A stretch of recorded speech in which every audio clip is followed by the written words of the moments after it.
I said, I hope this works. I see live. Waiting for our pretty faces to come up here.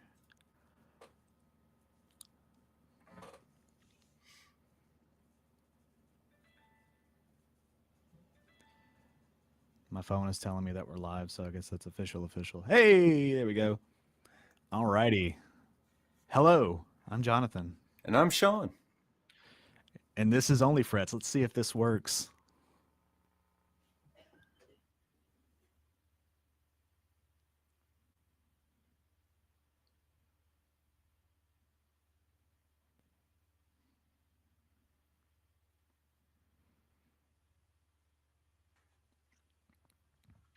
All right. Did it go? So it's going right now. Yeah, it's a little bit of the delay, but it looks like our intro is official. So yeah, 50% official. Half official. We're halfway there. I couldn't get the intro on my end this week, but we will have it rolling for next week. Yeah. So if you're watching on Sean's channel, it's a beautiful piece of art, I promise. But you might have saw it in the little corner up there on my side. I don't know how it works with that, but either way. Yeah. Either way. Week number 4, bro. I know it's been fun so far. Yeah, trucking along. Maybe we'll get good at this one day.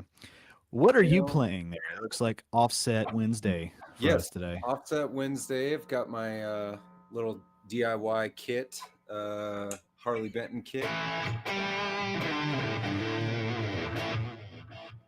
Beautiful. And apparently I have delay on, which I did not mean to hit, but it sounded pretty cool. So yeah, delay's always nice.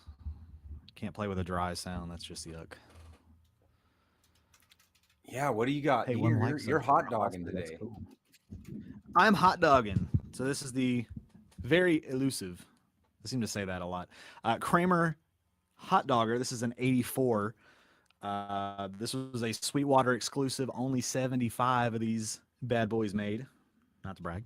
Funny story about this. I actually found this per chance. It was a demo at Sweetwater, and it was like a crazy deal. And I was like, I'm having that, and that balance is still on my Sweetwater card to this day. Still paying that baby off.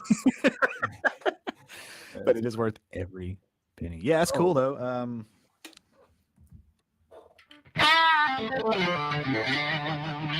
Some 80s type, I don't know.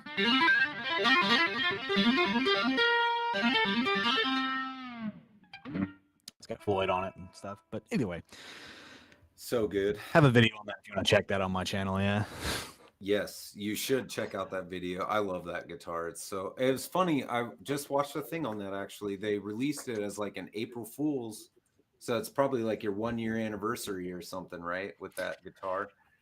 Or 2 years. I guess maybe since it was released. You know what? That's actually funny that you say that with this being April 2nd. I honestly didn't even think about that, but you're right. I think it was like an April Fool's kind of like, it did so well. They did like, yeah, it did so well. They did another limited run of a little bit more. Yeah. But yours is the first 75 that they did.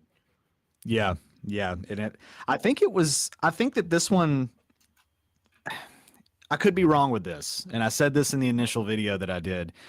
I think it was a demo because Casino Guitars, Jonathan over there too, funny enough, they had a video not long before this one came up for sale on Sweetwater, where he was playing one of these, and this was obviously long after they had sold out initially. And I was like, "Oh, is this that freaking demo guitar? Like that'd be cool." I've never confirmed that. Yeah.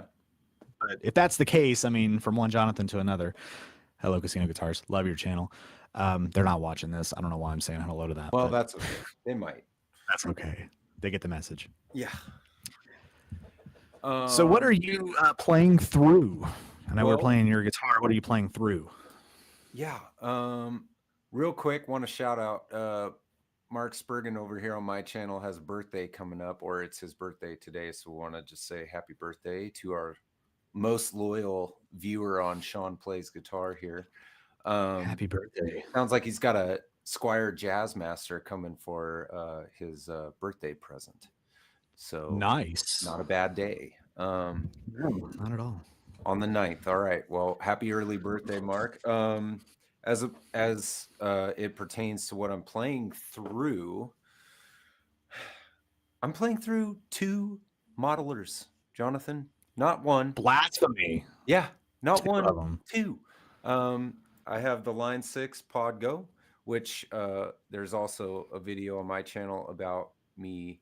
I actually won that. And then I run the Pod Go into the guitar input, so out into the input of my Fender GTX 100 modeling amplifier, and it gives Nice. me any litany of amplification tonal options. So I can use the bank of amps that are in the GTX 100 if I wish, and bypass whatever's on the Line 6, or I can use the amp in front of the GTX 100, which is my preferred. Line 6's models are very, very good. Mm. And then I use the GTX 100 as like an FR cab with the added bonus of back end effects. So all of my post effects like delay, reverb, anything like that, can have any number up to 5 effects on the GTX 100. It also has the looper. So if I want to do looping, I do that in there. And Right. so that gives me 5 on the board right there, 5 for the Line 6 plus a wah. So that's 11 pedals, any number of amps, direct XLR out from the GTX 100 into my workstation here. And also I can monitor live if I wish to. So I can have sound coming out of the amp or not, and just coming out into the computer. Nice. I mean, modeling's come a long way, bro. Yeah. Oh yeah. It really has. And you're just starting to get into these waters here now, aren't you? Yes. Yeah, because I think really where I've come from was more solid state, just straight up solid state amps, really. Yeah. But yeah, I mean like multi effects pedals, things like that. Like for this one, I'm literally just running into the Sonic Cake Pocket Master. And I mean, this little thing right here is probably the most impressive example of where modeling has come, because it sounds fantastic. I mean, it like blows my mind how good this thing sounds. It shouldn't be this big and sound that It good. shouldn't be that big, and it should not be like $70. Yeah. It this should not exist and be as good as it does, or as good as it is for what it is. I mean, it's bananas how good it is. But yeah, I mean, simply put, you could plug something like that into here and it just, sound great. Now, to be fair, the patch, if you will, that I'm running isn't a stock plugin, because the biggest selling point I think with the Sonic Cake, or the Pocket Master, excuse me, is that you can run NAM models. So the Neural Amp Modeler, if you've never heard of that. And I think, Sean, you're actually the one that turned me on to the Neural Amp Modeler. Yeah, I Thank you didn't very want much to for that. get on your YouTube channel and take credit for anything, but that was, so they had just the software on your desktop, and you could play through that, and everything was free, and it still is, as far as I know. Yep. And then guys on the Facebook group actually just started making their own like boxes, like your Sonic Cake there, or like the Hot Tone Ampero, or there's several of them. I believe even NAM got some of their own manufactured now. But yeah, like it was just crazy, and I knew you would love it because I wasn't doing any videos at the time, but I was just like, hey man, you got to check this out. But I mean, it's good tone. A lot of the tones that I use, a lot of the tones that I use are just Neural Amp. It's literally, because in case you don't know what it is, I don't want to make this a NAM advertisement, but it's open source, so anybody can make their own stuff, upload it to numerous websites. But I mean, you can do like amp head captures, IRs, like traditional IRs, full full rigs, amp, pedals, speaker, everything. Yeah. And that's the benefit of like something like the Pocket Master, and probably why it's selling so well. Really is, you can upload those straight to there, and it's as long as it's a full rig. That is the one caveat. You can't do your own IRs in there, which it is what it is. But if you make your own models, you can put them in there and take it wherever you go, and it's just like insane. And that's one that I'm running now. Is it's a full rig like Friedman. I think it's a Brown Eye something or whatever it is, Yep. and it sounds phenomenal. Even through this, sounds exactly like it would even in the NAM loader, whatever you want to call it, the Right program on your desktop. Yeah. Yeah, it sounds exactly the same, and it's crazy. It is, And you can ridiculous. plug that little guy into an FR cab, or like I could just plug it into my GTX. Yeah, and you could use it at a gig, and it seriously weighs 6 ounces. Well, here's the crazy thing. So I was gonna say, dang it, did I lose it? I might have actually lost a thought for once in my life. This first time it's ever happened. Yeah, I just been like looking at the landscape of modeling at the moment, and it's just crazy. Like there's no excuse anymore for like bad tone. Like that's $70. That's less than like one of my distortion that's less than my Nauticlon. That was $99. Exactly. Or that's like 2 of those uber cheap pedals you get on Amazon. Yeah. Like 2 Lakato pedals or something. I mean, it's like it's insane. Or like the price of like a Black Star Fly 3. Mm-hmm. Yeah, I mean, I think I used the IR that I got off of NAM, because with line 6, just so my Pod Go it won't intake captures. It's not powerful enough for that. It doesn't have all that computing power. It uses the power it does have for other things like pedal modeling and things like that, and the wah, and I have like 12 wahs to choose from or whatever. But the thing that I can use is IRs, and I have like a bunch from Tone Junkie, and he does stuff for free all the time, so you should always, and he's doing NAM models now, so I don't know if you watch him, but if you don't watch Tone Junkie TV on YouTube, a lot of the stuff he makes, he gives away all the time. He'll put it on sale for 100% off, and you can download for Helix, whatever your platform is, and he does NAM now. And he has a huge collection of classic sounding amps. It's fantastic. So I use his IRs, the ones that the guys on the NAM page on Facebook do, and I use an IR. It's like one of my favorite IRs. Hold on, play it. Is my Marshall, on my Marshall amp, I use the IR for the cab.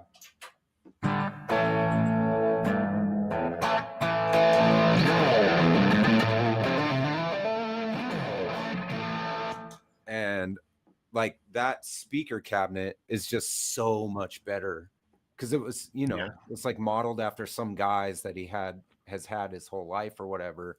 And there's, it's like worn in speakers, and it's been gigged. And so it's got that nice like Marshall flurb that you think of, squishy kind of distortion or whatever. So I love the NAM stuff.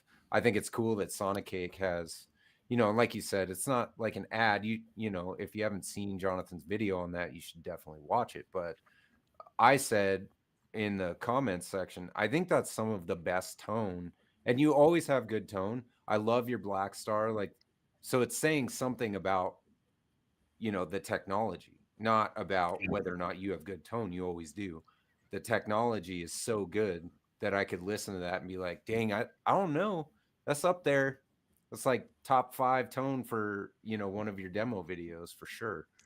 Right. Yeah. And like I said, the fact that it's all stock, like none of that was tweaked up until the point where, I started tweaking it. But yeah, it's insane. Just, I mean, and I always say, even like you look back, even like 5 years ago, like it is still rather recent, maybe 5 or 10 years ago, where modeling was just like, you can tell it's kind of whatever. But I mean, even with things like the Axe Effects and the Kemper, like even those have come such a long way. There's an old video. There's an old video from Andertons where Rob Chapman and Lee Anderton are sitting in a room and they're trying to differentiate. There are actually two videos. Which one is the Oh yeah, Kemper they and have which the one is wall the up. well, they had, so I think in the first video they had it like just the one speaker in the back, and then I think Danish Pete and Rabia were back there like swapping them and stuff. Got it. And you can't tell. And one of the things that Lee had said was like he was trying to like hit a note and hold it and kind of go like that and like really listen for it to kind of like like cut out or whatever, like a noise gate or Sustain. something, or Yeah. digital. Didn't do it. And I was like, and this is years ago. This is like 6 or 7 years ago, mind you. Yeah. And I'm just like, that is crazy. Because they got fooled as the end of the video. Spoiler alert if you haven't seen it, but Right. it is insane just how much. Now, obviously, the Kemper and Axe Effects are like what $2,000 and $3,000. Very They're gonna expensive. be better than something like the Pocket Master, but I mean, again, it's all about perspective. It's that law of diminishing returns. For $70, you cannot tell me that this does not sound good. For $70, I find it interesting. there's people that someone. Oh, go ahead. Sorry. No, just last thing. Someone had actually mentioned that they've got like 4 of these and they chain them together and use them kind of like how you were using it. Like one is for the effect and one is for this and that. And I was like, huh, yeah, okay. But That's a even little for like deep. $200 to have 4 of them, I mean, it's just like insane what you can do with them. Well, I was So- gonna say, I think it's interesting how I just did that big long Tone Deep episode with my old man. And Yeah. I had a Line 6 Spider 3 half stack, and I had a Behringer GX 210. And Mark actually commented on the video. He had 2 of those, and he ran them in stereo, the Behringers. And for the chorus effect, actually, the coloration on the amp was not bad, and for a solid state at the time. I really enjoyed that amp. It was 210s. Obviously, it's the GX 210, but it had a foot switch where you could go between presets. And so apparently he ran his in stereo. I'm sure that sounded amazing. But Yeah. where we've come from, like the Line 6 Spider 3 half stack with like 4, it's like everything's a preset. Like the amp tone is preset, how much Right. gain is, it's all preset. So from presets to like Line 6 pod go nuts, right? Like do whatever you Right. want. Add pedals, take them away, like add physical pedals in front of it. I have a fuzz, I have the Beatronics Overhive and the Nauticlon all in front of the pod go, which has 5 more effects in it. Usually I do like modulation on the pod go and stuff, and then my wah, and then and you can also adjust whether the pedals on the pod go are in front or behind the amp, so you can get your signal chain right. And then I can adjust on the GTX whether they're in front or behind the amp. And if they're in front of the amp on the GTX, which is just a studio preamp, so it's pretty uncolored, just volume or whatever. If they're in front, it doesn't really affect what happens. Like they can be in front or behind. But it's just like there's so much versatility, and like you said, guys taking 4 of those Sonic cakes for $200, and it's funny to watch. Sorry, I'm like on a long rant here, but You're good. it's funny to watch the companies chase each other in circles on what to release. A bigger pedal, a smaller pedal. The Headrush is like, we'll do all of them. Like they got the huge Helix size, and then they have the mini, and then they have just the the Stomp HX Stomp size, and they're all just like chasing each other around because guitar players are so finicky. We just can't decide whether we want these big, huge, and it's like, actually, like my physical pedal, we just change our mind every 3 years. And so you've got like the Sonic Cake or the Podgo or the Helix, or somewhere right here you've got that the Kemper floor now, where it's just the pedal. And I mean, it's never, or you can have like a Spark mini, or you can have a big Spark. or a Little Spark or a Yamaha THR-10 or whatever. Like it's never been a better time for tone in guitar world. Absolutely, yeah, absolutely, Yeah. 100% agree. And I'm on Because I board mean, for all of it. I love tube amps. I don't know about yeah, you. I think you love your, I think you love like your Black Star stack there. I think is that a tube? That's a tube, right? the Is that one? HT5, I believe, is like a hybrid kind of deal. I don't Yeah. know where the tube. There are tubes in it. In fact, right now, I'm pretty sure I need to replace the tubes. God help me. But but yeah, it's got tubes. I think in the preamp. That's like I'm my not. I'm Marshall not a valves. big like. Yeah. Yeah, I'm not a big like. I don't know anything really about them, but I'm very simple when it comes to gear. I'm just like plug it in if it sounds good. Hey, Does it I'll take sound it. good? Oh yeah. Right now it sounds kind of like it's going kaput, but I think it's literally just the tubes. Yeah. Um, in the meantime, I've got my little Joyo band amps that I've been playing through, and obviously they sound killer. Oh yeah.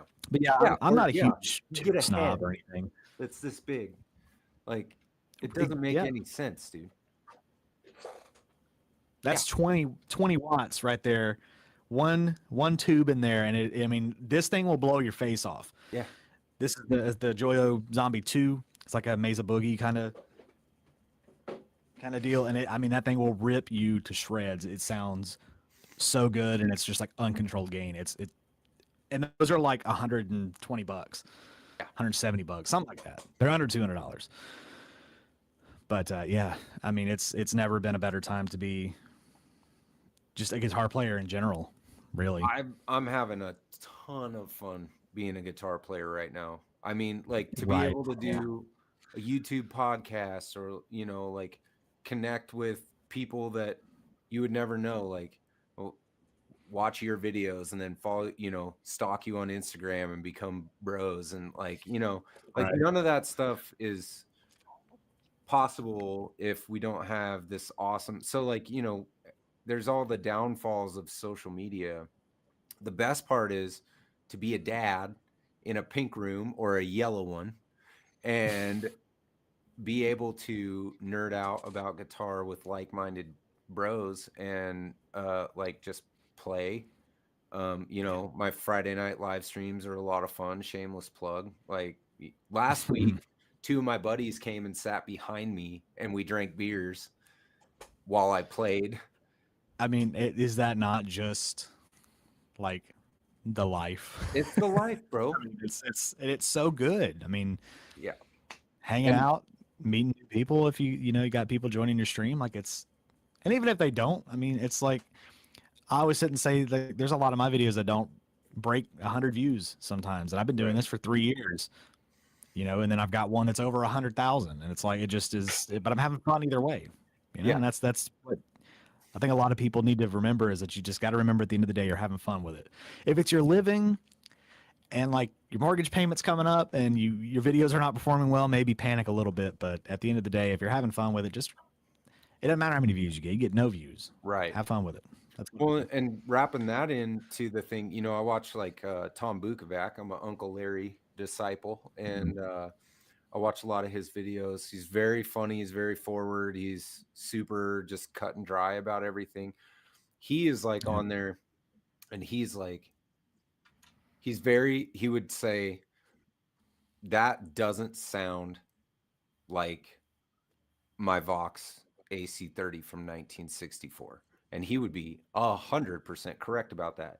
But I contend that the Vox model in my both the one on my Fender GTX and the one on my Line 6 do sound good, and that's all I really need. And he would say to that, perfect. Like he's a believer in vintage gear and tube amps. That's what he likes, and that's what's on all the albums we've listened to over the years on the radio. However, he would also say, dude, freaking blow your skirt up, man. Like, who cares?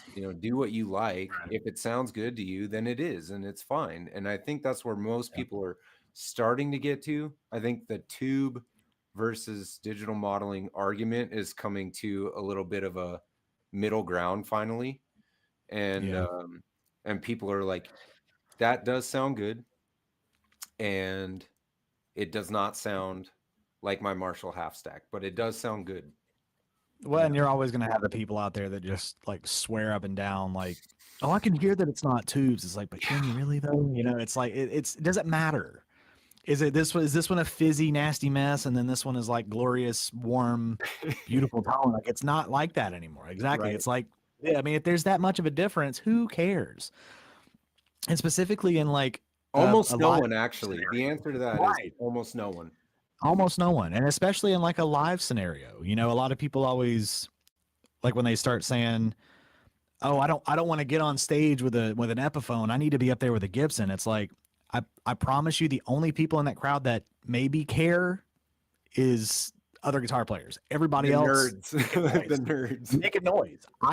I mean, and like I said, I went and saw, who did I go see? It was, what's their name? I can't remember. I'm The drawing a blank. Amberlin It show. was like a bunch of, yeah, it was like a 20-year anniversary thing for Hawthorne Heights. It was Hawthorne Nice. Heights and a couple other people, right?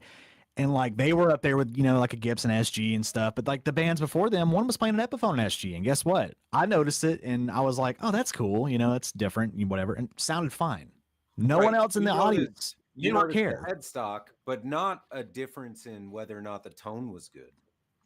Exactly. So that's I wholeheartedly stand by that argument that it's like if it makes a sound and it sounds good to most people, or at least to you, really, who cares what other people think? If it sounds good to Right. you, whatever. But if it makes a sound and it's a good sound, who cares? Agreed. Didn't matter if it cost $1 or $100 or $1,000. Don't matter. That's just me though. So Let's see what we got going. Mark uses the LT with his PA. The Trio works great with. Oh yeah, Mark has this pedal called the Trio. I can't remember who makes it. Maybe he can drop it in there. But the Trio makes your own backing tracks for you. So like you start playing, you give it a chord progression and a tempo, and it adds drums and bass. And I think and it's knob. You turn the knobs like a regular Boss pedal or whatever.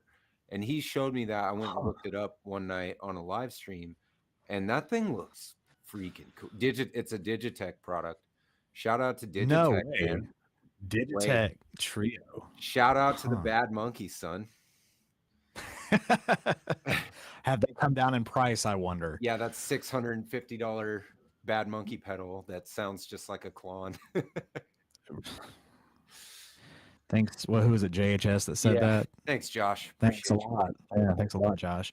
Also, shout out JHS and their 6-year warranty on their pedals. My overdrive preamp pedal crapped out on me randomly on a live stream, and I contacted them, and they're like, "Yeah, send it in." So it's like $20 to ship it or whatever, but the pedal's $100, and so I don't have to buy a new one, and they'll fix it and send it back to me for free. So. Shout out JHS. Not a bad deal. Yeah. Sorry, what else is going on, brother? What you got coming up on the channel? Let me get this cable out of the way. I keep bumping it. Anyway, so I've got a pedal demo coming up that we didn't touch on this maybe in the last episode. Good buddy of mine, Carl over at the No Shred Zone channel. You should go check him out. Yes. He started a pedal chain, and I'm the first one in that chain. So he said, "Hey, I got this really cool pedal. I'm gonna send it your way, and you review it, do what you want with it, and send it on to the next one, and we'll kind of keep track of it." And it's called the Dude Alert by a company called Rude Tech, and it is probably one of the best like overdrive distortion pedals I've ever played in my life. Really? It's so cool. Yeah. And that video will be coming out. I'm not going to show it to you or nothing, mainly because it's boxed up and I don't want to get it back out and everything. Yeah. But I've already filmed a video on it that should be coming out relatively soon. Just trust me, it's like obnoxiously loud. in sound and the visuals of it. It's just like, whoa, it's so cool. It really is cool. And Sean's actually going to be getting it next, so be on the lookout for a pedal there, Yeah. buddy. And we'll look out for your video too. Well, So I'm that'll looking forward probably to be going your out this weekend. I'm looking forward to your intro track because you always whip out a banger on your intro tracks, and if it's heavy gain, you know it's going to be fire. So I'm looking. There won't be an intro track on that one. That's more What? just You yeah. robbed me. I did. I'm sorry. I'm Typically out. with pedals, I don't like Goodbye. to do intro tracks because it's just like here's clean, here's this. I don't know. I'm trying some different things too. I'm trying. Mix And for it the up. record, I need to make a video addressing this too. For the record, I have moved my room around. I got a new desk. I'm filming in HD again, like 4K. I've got videos that I filmed months back that are gonna come out, and it's gonna look like completely different. My room will be a mess, like how it was before. Um, if anybody cares, just know those are older videos. Yeah. So probably some intro tracks to be had in there that I've completely forgotten about at this point. Got another product from Donner coming up. That it's different, but it's cool in its own right. Yeah. I've got a bunch of guitars on the back burner that I've had for a little while that I need to get videos on, along with some comparison videos, like shootout kind of stuff, or like this versus this kind of type deals. A couple topic videos. I'll get to those when I get to them, but Yeah. yeah, lots of stuff scheduled to come out. I think I'm up to like middle of July right now. That's awesome. Once Man. a week. So yeah, it's on. It's there. It's good to be ahead. What do you got? Oh yeah, Um, takes a lot of stress off of me. But what you got coming, if anything? well, so today I'm shooting another Tone Deep with somebody else, and actually, you know, it's funny. Just bringing this up, might as well talk shop while we're on here. I probably want to do or reshoot the Tone Deep, not as OnlyFrets with you, where it's like a proper interview. So I'm working on my listening skills, and I want to ask questions and get answers from people that I admire or like or whatever, aspire to reach their level of. So I have I'm shooting one today, which is very special to me. I have one other person who's agreed to do one, and then maybe after that second one, you and I can sit down and I'll compile some questions. We'll reshoot as I would love that. That would be great. proper interview. Yeah. And then on top of that, I have. So I'm doing all my guitars series. So the next one I'm actually going to do an acoustic, which is going to be a lot of fun. I might even sing in that video. Oh Lord, everybody mute your speakers. Yeah, exactly. Kidding. Steve Don't do that. Cassidy, welcome to the stream. So yeah, so I might even sing in the acoustic video. So wrote a song for my wife. My wife gave me the guitar, and I feel like maybe I could add those two together. And then my son is turning 7 in a few days, and we just got him one of those Epiphone power players. Yep. And it showed up yesterday. I did an unboxing video that I'm going to probably post like later today. Sweet. And then one of my All My Guitars episodes will be all my kids' guitars. And that'll literally be all of them in one video. So it'll be like the Donner little Strat, and it'll be the Epiphone power players, the Maestro Viwi, the Telly my dad got, and then the Lug. We got him that acoustic. Oh, the Lug, yeah. When he was tiny, we got him one, and so I have some like pictures of them playing when they're young. A video of Nicholas like playing and singing on the thing. But we'll do an episode with all the children's guitars, because that's another thing about being in the golden age of guitar playing, which I think we all agree we're in, is that it's actually never been a better time to be a kid and be a budding guitarist. Play. Yeah. Dude, because your dad has gear. If your dad plays guitar, he's got great gear in his basement. Yeah. And the kid guitars are freaking awesome, dude. that Donner, which was like $78 that I got my youngest, it stays in tune and it sounds really Yeah. good. It doesn't Yeah. make any sense because it's like this big. So it shouldn't, but it does. Right. And the thing with short scale stuff like that, I mean, if you set them up properly, and really it comes down to me to the gauge of string that's on there, because you can put like freaking 12s on something like that, but because of the scale length, the tension's not there, and it feels like you're playing like 10s. Yeah. Right. Obviously they'll feel thicker, but with the tension and the bends, because like you try to bend with 12s and you're gonna break your fingers, but um, that's kind of what it comes down to. And I actually, to plug again, have a video on how to set up short scale guitars if anybody's I'll be interested watching in that when I'm tuning Yeah, up the power players. That's an older video, so search for it. But speaking of guitars, one topic that I kind of had, just because I want to do a little maybe show and tell. Yeah. You talk about how it's the golden age, the golden era to be a guitar player now, but what about back in the day, maybe when other players were, people swear like the 50s and the 60s or whatever, and some people like the 70s stuff. Is there an older guitar that's kind of like for you a holy grail? And I say that because recently I found one. It's nothing like super duper impressive, but I did get one recently that is like a holy grail for me. And I'll get it in a second and explain why. But I wanted to ask you, is there anything that from any era, new, old, whatever, that's like a holy grail that you got to have it? Or if you do have it already, I have a feeling maybe you do, what it would be. So I don't actually, I mean, I have, we've talked about my Les Paul, till we're all blue in the face. It's the logo of my channel. Like I'm married to that guitar, but there is one. So I love 70s guitars. Yep. Probably just because I love mine so much, but I actually like how weird they are. I like that Fenders have 3-bolt neck plates. Yeah.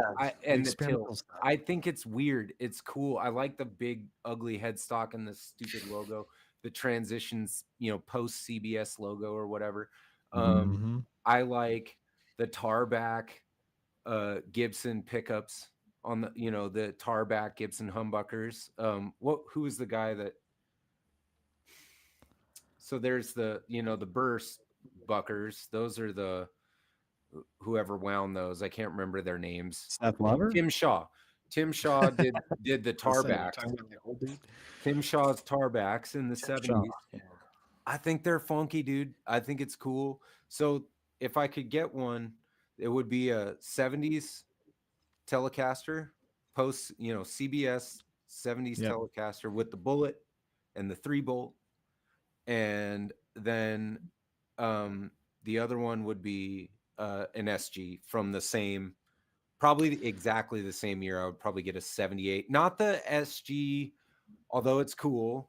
The SG with the 3, it's like got the rings, and then it has the Gibson style pick guard, and then it has like the plate on the front, so it's got a front mounted control plate. I think they're the SG Deluxe is, I think. Yeah, I was gonna say, I think that sounds familiar. I would say it was the deluxe. Those are hideous, but I just want a regular SG from 78, and with the wide headstock, the 3, the maple 3-ply neck, and the tulip tuners and everything. Like, I just think they're, and the harmonica bridge, right? Like they just look cool to me. They're all like brown, which is fun for some reason. They're hideous. Brown. Everything in the 70s was German chocolate brown for some reason. Yeah. That's German chocolate. Anyway, what did you get, dude? Now you piqued my interest, sir. So again, it's nothing. Let me get it real quick. Not this. Yeah. This is maybe.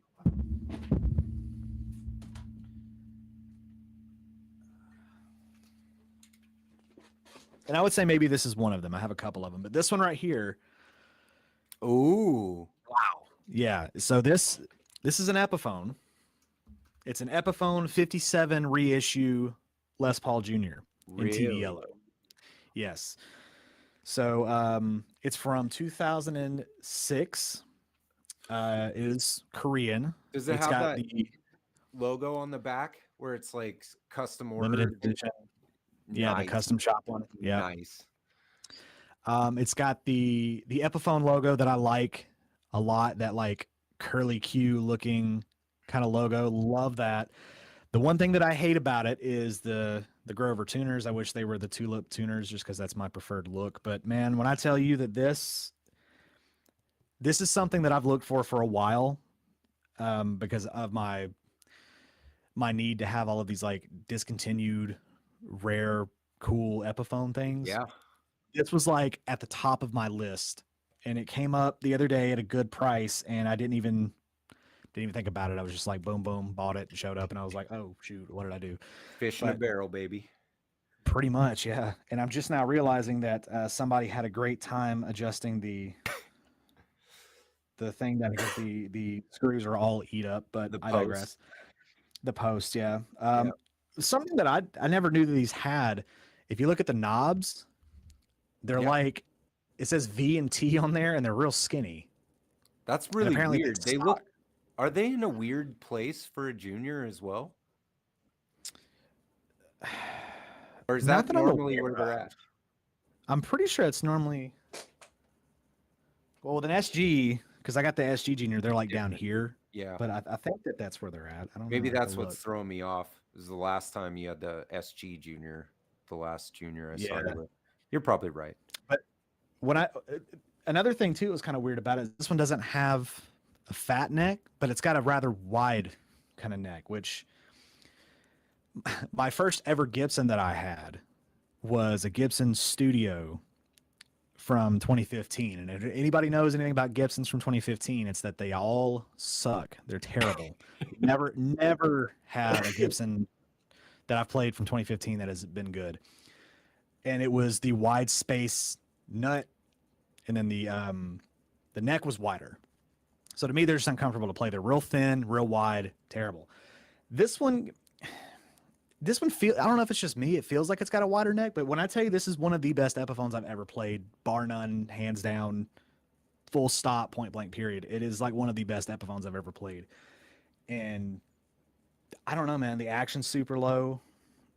Came straight out of the box, playable. I think it's got a P100 in it as opposed to a P90, Mhm. which is like it's like a humbucker size P90 kind of deal. But man, this thing roars, sounds great. I'll make a video on this at some point, and I'll gush about it more there. But yeah, Epiphone 57 reissue is one of those like holy grail, and it had to be TV yellow. Yeah, I Yeah, think they made it in black and red, maybe a yeah. They sunburst did one. probably did the cherry finish, which is acceptable. But I mean, I think I like the cherry finish for a junior seems to belong on an SG for me. Like SGs Oh are yeah, cherry or white. Les Pauls are uh, the black juniors are okay with the pick guard, the tortoise shell. It's yeah, okay, but I like the red with tortoise shell or what you have there, the TV yellow with the black. I mean, that's classic. Couple questions. sure. One, isn't the P100 for a split or something like that? It No? doesn't split on here, so Okay. I no. thought the I've seen P100s were. conflicting. Oh no, they're silenced, aren't they? They're noiseless. That's what it is. Yeah, they're Yep, noiseless. that's Yeah, what it yeah. is. Okay, so it's So noiseless, it's which is comparable awesome. to like what? Yeah, it's comparable to like Jared James Nichols' silencer Yep. P90 thing. Um, but the thing with like that one is that it sounds like a P90 still, right? This one has you can tell maybe if that is the case, maybe it's just because I'm thinking it's a P100. I don't know. I've seen conflicting things on the internet about it. Uh, I don't know. Either way, Yeah. sounds great. Don't matter. I mean, it's like everything that I could have ever asked for. It's beautiful. I love it. And I know again, some people it's just an Epiphone. It's like don't knock it till you try it, my dude. I mean, For there real. are some Epiphones that are just not just an Epiphone. I Right. mean, some Epiphone, they're not all created equal, even in the same batch. Hang on, I'll Right. grab something real quick.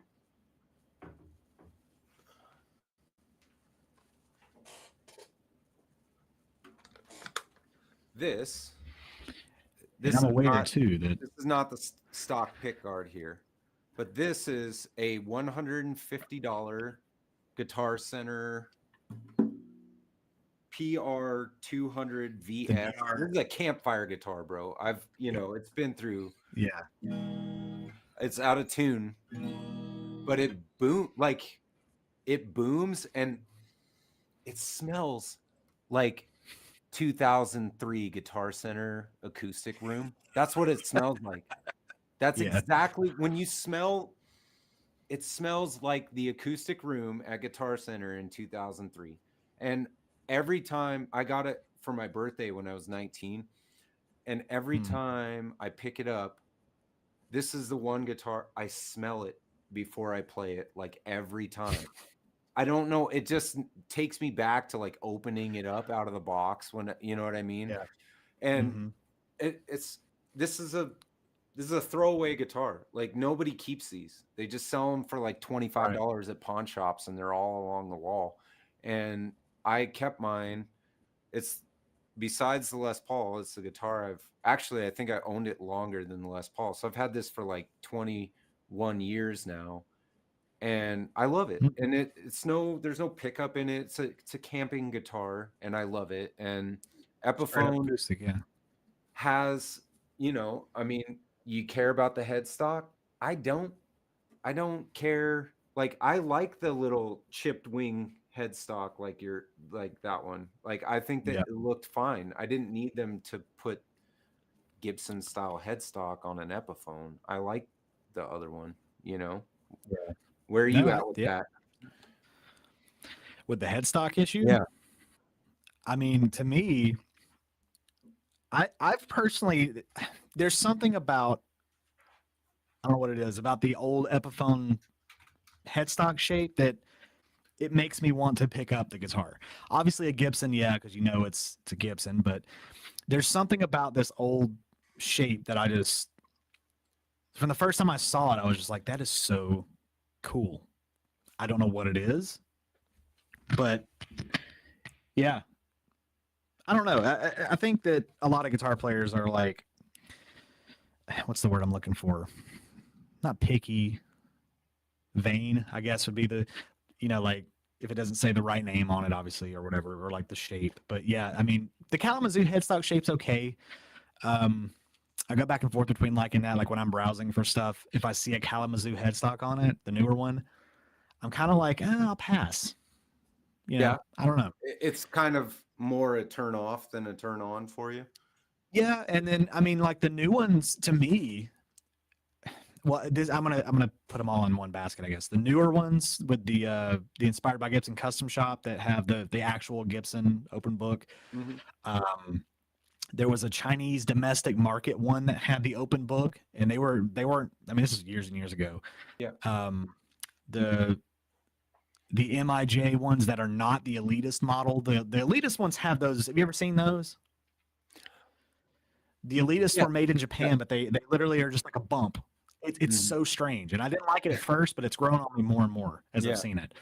But older MIJ stuff, Epiphone had the open book too, and to me, they've always looked kind of funky, with the exception, if I remember correctly, of the one that had this type of logo on it. That I don't know why I call it curly Q. It just is real round and curly, but. Yeah, the E is the. I could be misremembering. The C with the line through it. When the E is, it's. Yeah, and then like the P's and the O's, it just looks better to me. It's not that sharp like where they're mimicking the Gibson logo kind of thing. And I think it harks back to like the original Epiphone logo and stuff. And it's, I don't know, it kind of takes that. Oh, this is just a cheaper Gibson kind of out of the equation. It's its own. It's like, yeah, it is, but it's like it's its own thing, right? I don't know. That's more of a mental thing, I guess. But as time goes on, and you just realize like these are just good guitars, you kind of forget about all of that. But there is still that, because you hear people all the time in like reviews say, yeah, you look down at the headstock and it just looks like a Gibson, so it makes you think you're playing a Gibson. It's like that's not the point of it though. No. The whole point is for Epiphone to be its own thing, and it's like if you have the Epiphone, own it and rock it. I mean, Yeah. Again, it goes back to our first point. Who cares? If you Or have like fun, it sounds good. even our conversation about like Chipsons and stuff too. It's like have the stones to put your own name on the head. Like Epiphone should be Yeah. proud of their product. It isn't just because it's got licensed Gibson shapes. Mhm. We're not fooling ourselves. I know when I'm playing an Epiphone, I'm playing an Epiphone, and that is fine by me because I know that I got a cool Gibson shape, a really nice guitar that's well Mhm. made that might need different pickups, but probably not. And it Yeah. was literally a quarter of the cost. And I'm okay with paying a Exactly. quarter of the cost for a good guitar. You know, it's Right. good. There's nothing wrong with it. And so like that's why like Harley Benton doesn't bother me. They put their own headstocks on it. They put their name on it. They change it up. It's a Gibson shaped object or a Fender shaped object or, you know, a Mosrite shaped object, but they change the headstocks. They play by the Mhm. rules and they put their own dang name on it. And I just think that's great because you're giving me a look or a vibe or a style or a build that I wouldn't otherwise be able to afford. And it's a quality product at the end of the day. So I just feel like Epiphone could have just stayed with that headstock and no, none of us would really, it would give us something to complain about. Yeah, but the headstock, man, you know, it's like, but really at the end of the day, we all played Epiphones. We love Epiphone. Mhm. So, Yeah. And I well, mean, that's I will say, congratulations on yeah. that, Well, dude. thank you. I appreciate it. Yeah. Yeah, No, that's awesome. that's. I will say this, just going back to the headstock thing. The the one that's on your acoustic, that's a huge hit or miss for me. It depends on what it's on. The acoustic looks great on something like the Tommy Thayer Les Paul. Eh, don't do Yeah, that. For the agreed. Vivian Campbell, the Holy Diver, no, do not put that ugly ass headstock on there. It The is, elongated, that belongs on the yeah. acoustics only. I don't even like them on the Or the Sheraton. hollow bodies. The Sheraton, it looks great on the Sheraton, but It it's looks got that big okay. fancy curly, whatever on it. So it looks good to me. I'd probably rather have the one you're holding, that headstock Oh, on and a Sheraton. day in day out, yeah, the full Yeah, stop. I would rather have with the logo, the headstock shape, yeah, the neck break angle is like 14 degrees as opposed to Gibson's 17. Not that that's that big a deal, but it does help with the tuning stability and the binding in the nut and all that kind of mhm, stuff. And then it's like that much less likely to break if it falls over, stuff like that. yeah, I don't know. Epiphone got its benefits. The yep, price obviously being the biggest one of them, but um, then you get models like this that the Gibson variant would be, you know, ridiculous. To find a right, TV yellow Les Paul Jr. and a Gibson, you're going to pay out the rear end for it. yeah. Well, think about it too. Think about, okay, the Epiphone is so much cheaper, but you just highlighted a bunch of reasons why it's technically better than the Gibson design. It's like, Right. okay, the headstock probably won't break. Your G string is probably not going to be out of tune. And the Mm-hmm. finish on it is never going to fail. So that Right. means they're at 3 points, technically the guitar is better. And we're all like, yeah, but like it doesn't wear out over time, you know, like we like broke and beat up old things. So we're kind of like, yeah, but is it relic though? Like, can I relic the? It's like, no, it literally will last you your whole life. You could buy that Epiphone Junior when you're 15, and it'll look exactly the same when you're 45. And that Exactly. should be a good thing, but we turn our nose up at it all the time. Yeah. Some of the white, like if it's a white, sometimes over time that will fade, but I mean, Yeah. it fades like tastefully. It's not like it's going to go from clean, pristine white to like sat in a smoky bar for 50 years, ugly nicotine yellow. Yeah. Some people like that, and some things it looks good, but yeah, I mean, I don't know. I would rather have and I'm not one of those people that's like, oh, I don't want to scratch and dent it. And that's part of the reason I buy used gear because like this one's got scuffs on it. I mean, it's got some stuff here, but Yep. I'm like, well, if it gets scuffed anymore or chipped, I mean, it was already like that when I got it. You don't So have to be precious. yeah, and I'm not. I mean, I got my Gibson back there. I'm not precious with that. Yeah. To No, me, they're tools at the end of the day. I mean, they people are. probably be like, why is the Kramer not in a bag and on the wall? It's like, why would it be? Yeah. Plays great, Yeah. sounds great. It's cool. Stays in tune. I mean, it's built well. Why am I going to waste it and looking at it like, man, I wish I could play it because there were only so many made or whatever. But it's like, no, I'm going to play it. Right. Sorry. Sue me. Speaking of play it, let's hear that thing.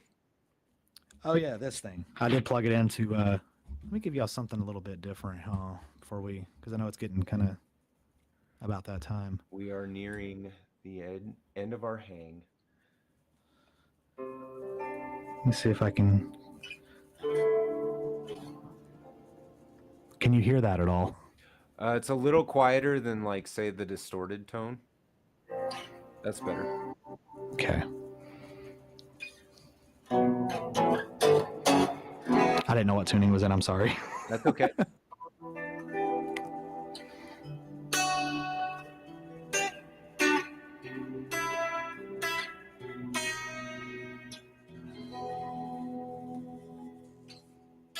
I meant to hit the harmonic. Oh, It's really nice. Yeah, no, it's got a something about it, and I don't know if it's just how it's set up or whatever, but it is very, very like, yeah. Because I've been looking for a junior for a while to go with my SG junior, but this came along at like the perfect time, and I was like, okay. And honestly, I think now that I have this, something in me is satiated, and I think I'm done with buying stuff for a while. Famous last words. I was gonna say. I think because I have such a backlog of things that I got to get done, I'm gonna try to put more energy into focusing on that than, buying it. Plus, I'm at the point now where I think the market has kind of slowed a little bit, and I need to give it time to kind of refresh and put some new stuff in there. And to me, I always try to remember, but what if I see something like this? Like, what if this comes up and I miss it? It's like, if I don't look, I won't ever know if I did or not. That's true. You mental games. You have to, otherwise you'll be, buried in it neck deep, but I just bought the power players for my son, and that his other two will go, and he wants to keep them. We talked about selling his Flying V, and he just started crying about getting rid of it, so we can't.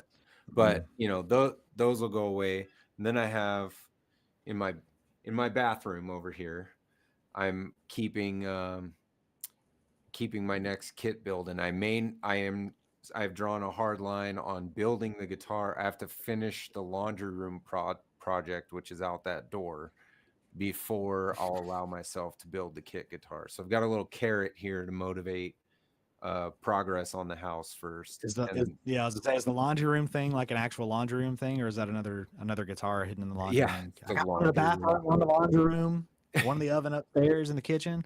Yeah. No, and that's another reason, you talk about playing mental games, for my videos. It's like, I'm just going to do videos on the guitars I already have for right now. And that will take up probably a year of my time where I'm focused on doing videos on what I already have and stuff. So, I think that plus, we're doing OnlyFrets, and I've got the Tone Deep interview series going. Hopefully that'll keep me away from buying gear, but thanks to you, I'll have a pedal to review for a week, and that's going to be a lot of fun. I'm looking forward to it. Yeah, I'm looking forward to see what you can do with it too, because one point that I made was like, do we need another video on the same pedal? But it's like, well, yeah, because you're a different player than I am. I deal generally in high gain and in metal and all that kind of stuff, but you could find a whole new sound in there just by tweaking the knob in a way that I didn't do it, and be like, oh yeah, it also does this, because that's kind of what I did. I was just like, let's see if we max everything out how it sounds. That's kind of what I did with it. Yeah. But, spoiler alert. But either way. So I think this may be where we have to close the curtain on today's episode. What do you think? I'm in anything else? Yep. Well, special thanks to the three amigos over on my channel. Had Mark, Amanda Coombs, and Steve Cassidy stop by. So appreciate you guys coming in and hanging with us. Jonathan has, what's your next video drop you've got coming, sir? I will get you that information. Yeah. I believe It is the Donner product. I do have another one that I can't talk about right now. It's Okay. super secret stuff. Yeah. Yeah, but that one will be coming later on this month. Okay. So And Jonathan, you don't want to miss that one. That one's cool. yeah, I'm looking forward to it. Yeah. So everybody go over to Jonathan's channel and check out his next video drop. I've got a quick unboxing of the Power Players coming up. It's a really cool little guitar. And then, yeah, we'll Just see do it you this all way. next week. That Same we bat will. time, same bat channel. Yeah, and I'm gonna go ahead and put my pop up there one more time. Remember, Yeah. we stream every Wednesday, 11 a.m. Pacific time, 2 p.m. Eastern time. Getting better at saying that. I always Yeah. have to think about it like, which one's which. Either way, everybody take care. Hope you're well. Hope you stay well, and we'll catch you where we catch you at, I guess. Yep. That's right. Yeah. Till next time. All right, we'll see you.